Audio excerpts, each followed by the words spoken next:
Alright, so today, papanoorin natin yung content ni Master Casual Chuck, yung SB19 Story Episode 1, Sound Break. So, nakalagay dito sa kanyang cover na I don't earn money from music reactions. Totoo yun, kapag ka nagre-react kami sa mga music ng SB19 o kahit anong music, wala talagang ano dyan, men.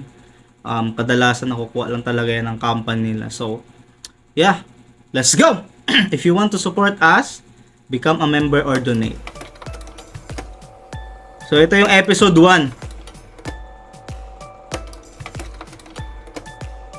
Kaya request to ng mga master natin. This video is only based on my personal research. I might miss some details and it's possible to have discrepancies, but I did my best to get as much accurate information as possible. So enjoy!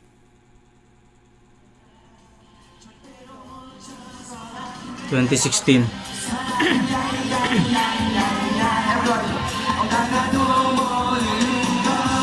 Yeah.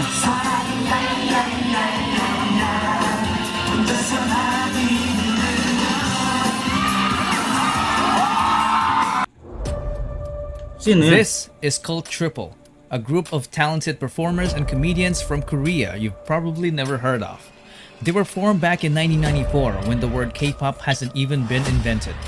In 2002, one of the members made the biggest mistake of his life, which will change the entire course of P-pop history. Oh, pogi! Ang inang angas ng edit ni Master. Oh.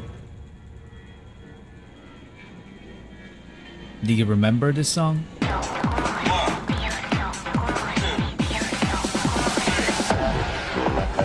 Nag-perform na siya. Hindi ko alam to.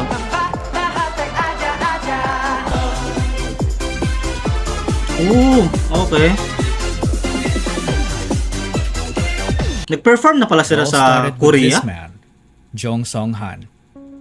When he left the trio in 2002 to become an entrepreneur, Cult Triple became Cult 2. Most of their fans definitely thought that Song-han's decision was a huge mistake because the remaining members started racking up different awards in the entertainment industry. Man. If he only stuck around, he would have gotten those awards too. But this man's decision was final. He used all of his savings to build an event organizing company called Show BT Entertainment. Okay! Yep. I'm talking about Tatang Robin. Tatang noticed how passionate Filipino fans were during the rise of K-pop, so he wanted to organize K-pop concerts and events that promote Korean and Filipino culture. To make that happen, he needed entertainers, a group of young people that would be part of the package of their service as an event organizer. We are talking about people who can do dancing, singing, and even act as servants like waiting tables and assisting guests. So he held an audition and hundreds of young talents applied. 30 of them passed as Hundreds! They were then called Nara, which in 30 Korean lang means nakapasok. country and is the national tree of the Philippines. Ooh, They went to multiple alright. events together, including the fan meeting event of the K-pop group called Off-Road. Hey! Ayos ha? After numerous events, Tatang Robin saw Master something Pablo. special when it comes to Filipino talent. He realized that some of his trainees were far too talented to just end up as Master small-time Stel. performers. So he decided to launch the first P-pop boy group that underwent strict Korean Ooh, type so siya yung training. dahilan. Out of the 30 trainees, only few have made it. 30 out of 30. Man, mapa John ano? Paulo Nase. Ano ba yan? What? He always wanted to be a performer. As a young dreamer, he joined several competitions as a soloist and also a member of the K-pop dance cover group called PHP. As a trainee, he was the guy who shows up early and leaves late despite juggling a full-time job as a data analyst to provide for his family. He was the first one selected due to his undeniable diligence and leadership qualities.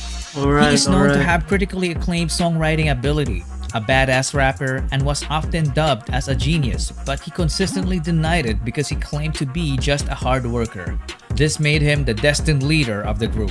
He debuted with the name Sejun, but later changed his name to Pablo. Now that the methodical leader is chosen, they needed more members. Tatang Robin just got a genius composer in Pablo, so they needed someone who can dance, And this next guy is exactly that. Okay, so si Master Pablo pala yung pinakauna na pinili ni Tata yung pangalan ni Sir. Alright, ginugoosebumps ako, nakikinig lang ako sa mga starting point ng buhay nila, no? Angas, no? At Master Pablo, you are a genius. Don't downgrade yourself. Have respect to your name, ha? Genius, Master Pablo. Let's go. And even more. Stelvester Ahero. Stelvester Ahero. He was only 16 when he started competing as a dancer while studying. He was a born winner despite growing up as a bullied kid. He made performing his escape from the harsh reality of the world. He did a great job channeling the negative aspect of his life and converting it by winning multiple K-pop dance cover competitions with Man, his group $3,000? Seiya. He is also a hard worker. He was teaching dance to kids while competing. There was a point when he worked too hard that it threatened his life due to poor health. He is a very skilled choreographer. In fact, he's the main culprit behind most of SB19's snappy and amazingly synchronized dance routines. What But the little F- did they know that dancing wasn't even his only talent. He easily became the main heavenly voice of the group because his Yeah. vocals were just I'm still on your side.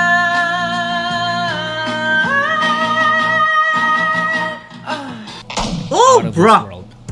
He debuted as Stel, the main vocalist, the lead dancer, and choreographer of the group. Lead dancer pala si Master. Try different Alright, types of may blends, ads si surprise Master, yourself, no? Ads and create your power. own palette. Bale yung PayPal natin mga Master, nandyan The lang. all-new Geely Tsaka GX3 yung Pro. donate button It's natin. our move. Thank you so much. Josh Cullen Santos became homeless at the age of 16 and it was his decision. He's had the worst childhood among the other members. From growing up in a toxic environment to being physically abused as a kid by their nanny.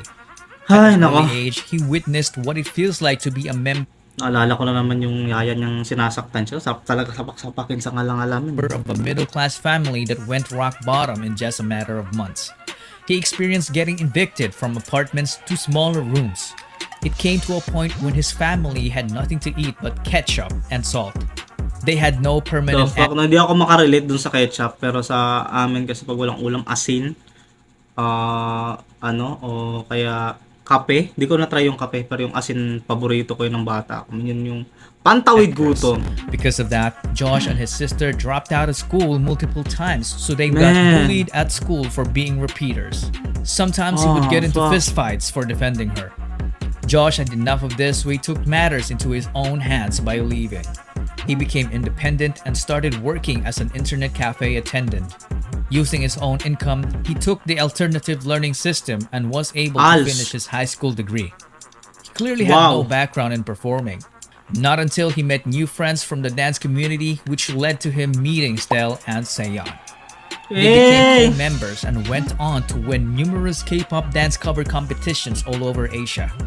They even met BTS during one of their winning runs What the F, man? Ang dami pala nilang pinagdaanan talaga. Dami nila sinilihan, dami nilang pinasok, dami nilang pinanalo bago sila dumating dito, man. Ang dali-dali lang nun ang dali-dali lang nun parang i-disregard o parang dali-dali lang nun parang kalimutan o hindi pansinin, no? Pero man, ito yung literal na na starting from the bottom, now we're here. Ang bigat nito, bro. in Korea. In a way, Josh was saved by Stel after trying so hard to save himself.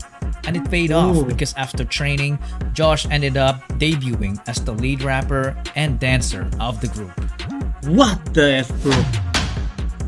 Oo, lead dancer pala si Master Josh. Kaya nga sabi ko nung sa mga sayaw nila sa live na grabe yung katawan niya, pre, walang buto. Putik yun Just pala. that Josh didn't have to Oh, pogi. audition. Apparently, he was a very good-looking guy that when he joined a talent workshop as a teenager, Show BT immediately took notice and offered him to become a trainee. Hindi niya kailangan mag-audition kasi pogi siya. Ang bigat, no? He is a very good-looking guy, kaya to improve his singing and dancing skills. He was one of the late joiners, and when he did, he immediately saw a familiar face in Josh. Apparently, the two had a stint in performing together in a K-pop dance cover group called Zero to Hero. Hey, welcome to my world, let's Let's do this. Eh, 이슈 제주 길어보면서 Josh, oh. Ah, okay. 가도 분위기가 higher. 비행기 밖은 너무 시끄러워. Yukito. So Justin as well wasn't new in the world of performing. He auditioned to be a part of the televised Pinoy boy band Pinoy boy band, superstar alam ko show, to. but he didn't even make it to the live auditions. Perhaps it was fate. He didn't have great singing skills at the time. It was only when he became a trainee that he improved astoundingly in the vocal department. Grabe si Master He went Pablo, on to hands-on. finish his college degree in multimedia arts while training, which earned him a skill in filmmaking. He What then got the F? selected to debut as the main visual, the Pogi, putang ina sub-vocalist, talagang mukha yan, pre. Ha? Ha? Pogi ang hayop, men. and the creative director of the group. He was the would-be director behind the record-breaking P-pop music video, What, and more. But that's a story for another video. At this point, ShowBT seemed to have completed the group. 4 members in a P-pop group, a nice even number. 2 rappers and 2 vocalists. They were perfectly balanced, but Wala they pa felt si like Master something Ken. was missing. Perhaps someone was missing. Someone who could take this already great group of guys and push them to achieve the next level. The Ang galing ni extraordinary Master, ano? level. Casual Someone chap so dito. naturally gifted that he Mag-edit. could stand out in the presence of the already talented group of young artists. This venture that Tatang Robin took needed an apex, so he started the online auditions. Shout out Tatang Robin, men. Ang lupit mo, Master. Isa kang alamat. Ang lupit-lupit mo. Grabe. Wow. Alright, show BT. When Josh heard about it, he was like, I know a guy. Fruities with immune Another boosting ad. nutrients. Fruities every day. Master, yung ano natin, PayPal, andyan na sa baba. Sagot ko ang bukas. Donate Sa likas button at lakas natin. ng Holcim Excel Eco Planet, Maraming sagot natin salamat. ang bukas.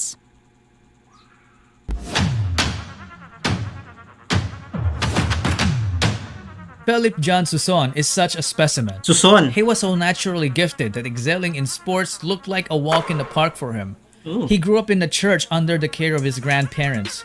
He was an artistic kid, so he was active as an editorial cartoonist in school. Ooh, Nobody alright. taught him to play musical instruments. He taught himself by just listening to the music, Ooh, so he self-taught. ended up becoming a southpaw guitarist, but he later fixed it as he learned more. He didn't even know that he could dance until he was forced to in order to get good grades during their school entrance. After discovering that Napaka-relatable yun sa maraming estudyante na pilitin kang sumayaw para sa grade. Ay, nako talaga. dance, he Pero at least, di transformed ba? from a guy who didn't know it to someone who can fly. Because of his raw talent, Literal. he ended up teaching dance to the entire school and continued on to form a K-pop dance cover group called Amigo Amigo 7. Apparently, his group gave Josh's group so much trouble during their early competitions because they were very good rivals. So he decided to recruit him. But Philip was hundreds of islands away and didn't have the money. What did Josh do? He shelled out for his plane ticket. With nothing else to lose, Philip went and left his previous life in the countryside. He then trained with the So si Josh, ang nagpamasahe sa kanya, grabe yun, pare. Oh my God, kailangan alam mo talaga itong mga story na to, pre, kasi what the F, this is the roots of this shit. Wow. Alright, boys and Josh. officially debuted with them as Ken, the main dancer, the bass vocalist, and the lead rapper of the group. One thing to note is that they were an unlikely bunch because they wouldn't have met each other if Tatang Robin stayed with his already successful group in Yeah. Korea.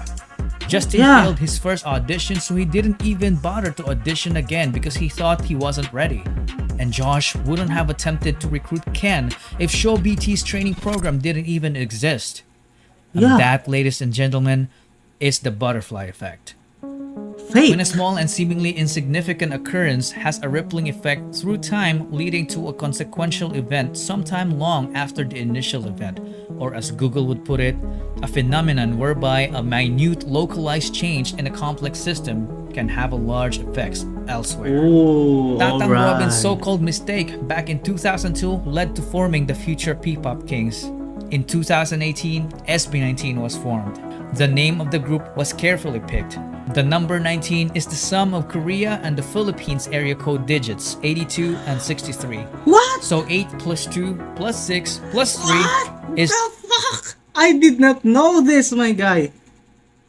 Alright, now I know. What the F? This is amazing. This is what creativity is, man. Ito dapat talagang ginagawa. Hindi yung katamaran, hindi yung man, eto yun. Ano ba yung mga pinapakita ng share it sa akin ng mga notif?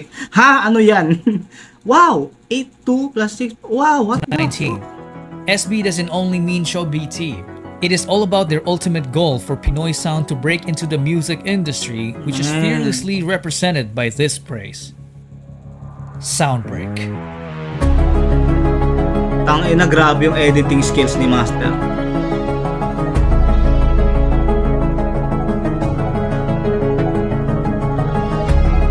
Man, what the F? Wow, meron pa ba? P-pop session, alright.